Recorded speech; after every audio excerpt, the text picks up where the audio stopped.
बिहार से उन्होंने वादा किया था कि जो बंद पड़ी चीनी मिलें हैं उसको खुलवाएंगे और उसी की चीनी से चाय पिएंगे। तो क्या प्रधानमंत्री जी बिहार की जनता को बताएंगे कि डायबिटीज हो गया है, क्या चीनी मिल खुलेगी कि नहीं खुलेगी और कब चाय पिएंगे? तो बताना चाहिए प्रधानमंत्री जी को। आप बिहार में देखिए, बिहार में 20 वर्षों से डबल इंजन की सरकार है। कितनी फैक्ट्रियां बिहार में लगी हैं, इस पे कोई जवाब नहीं देता है। तो ये सब बातें बोलने से प्रधानमंत्री जी को एक तो शोभा नहीं देता है, दूसरा ये बातें करने से बिहार की जनता को और देश की जनता को कोई फायदा नहीं पहुंच रहा है। बाइपोल है बिहार में, क्या माहौल है?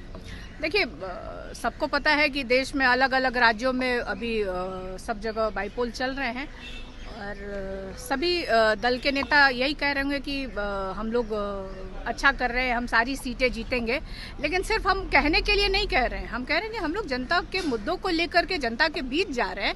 तो हमें पूरा विश्वास है कि इंडिया गठबंधन की जीत पूरे देश में जहां भी बाई इलेक्शन हो रहा है वहां पे उनके उम्मीदवार जीत हासिल करेंगे। तेजस्वी यादव ने एक एक करके कहा कि कांग्रेस जो भी वादे करती है अपने शासित प्रदेशों में सब झूठ वादे करती है और किसी को भी वो फुलफिल नहीं कर पाती। देखिए, बहुत सारे राज्यों के बारे में तो मैं इतना डिटेल मेरे पास नहीं है, अगर मतलब कहिएगा तो फिर पता करेंगे, फिर एक दिन उसके लिए रखा जाएगा। लेकिन बिहार के तौर पे तो हम कह सकते हैं कि बिहार से हम आते हैं, तो बिहार से इतनी संख्या में हमेशा जीत के सांसद जाते हैं और संसद में मैं भी बैठती हूँ, वहाँ पे आजकल देखती हूँ किसी का मुंह नहीं खुलता है बिहार के मुद्दे पे। अभी आप हाल फिलहाल एक देखे होंगे कपड़ा मंत्री गिरिराज सिंह जी का बयान। इतने सीनियर नेता, इतने अनुभवी नेता, और उनका इस तरह का बयान आता है कि मतलब राह चलते किसी को देखो तो उसको 100 चाटे मारो। अगर ये जो हम सुने हैं मीडिया के माध्यम से और सोशल मीडिया पे, अगर इस तरह का वो बयान देते हैं तो ये उनको शोभा नहीं देता है। उनको तो बात करनी चाहिए थी। आप बताइए कि हमारे यहाँ भागलपुर में कितनी संभावनाएं हैं, कपड़ा मंत्री है ना, कितना उस पे फैक्ट्री लगाने के लिए या बुनकरों के लिए क्या कर रहे हैं गिरिराज सिंह जी। हमारे आप चले जाइए मोतिहारी साइड में चले जाइए, वहाँ भी बहुत संभावनाएं हैं। तो पहले ये तो बताए गिरिराज सिंह जी कि बिहार के लिए वो कर क्या रहे हैं, बिहार के विकास के लिए, बिहार के रोजगार पैदा हो, बिहार में फैक्ट्रियां लगे, इस पे उनकी सरकार क्या कर रही है।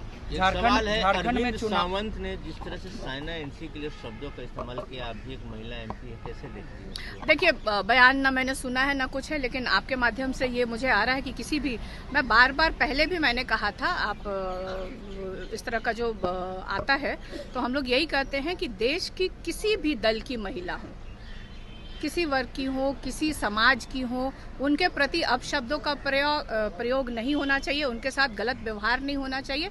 इसकी कड़ी निंदा हम करते हैं। झारखंड में चुनाव है और इसको लेकर तेजस्वी यादव ने कहा था कि हम लोगों की सरकार महागठबंधन के बने, लेकिन गिरिराज सिंह कह रहे हैं कि वह सिर्फ बोलते हैं, बोलने दीजिए उनको।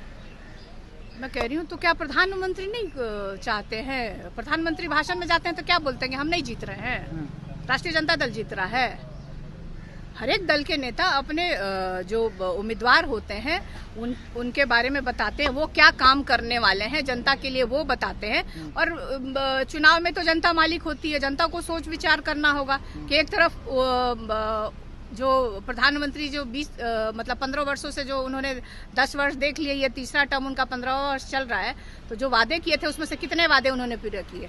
वहीं तेजस्वी को अगर आप देख लीजिए तो झारखंड से क्या यूपी तक के लोगों को नौकरी यहाँ पे मिली। तो हम लोगों ने जो तेजस्वी ने जो वादा किया था जनता से चुनाव में कि हम सरकारी नौकरी देंगे 10 लाख, तो उसने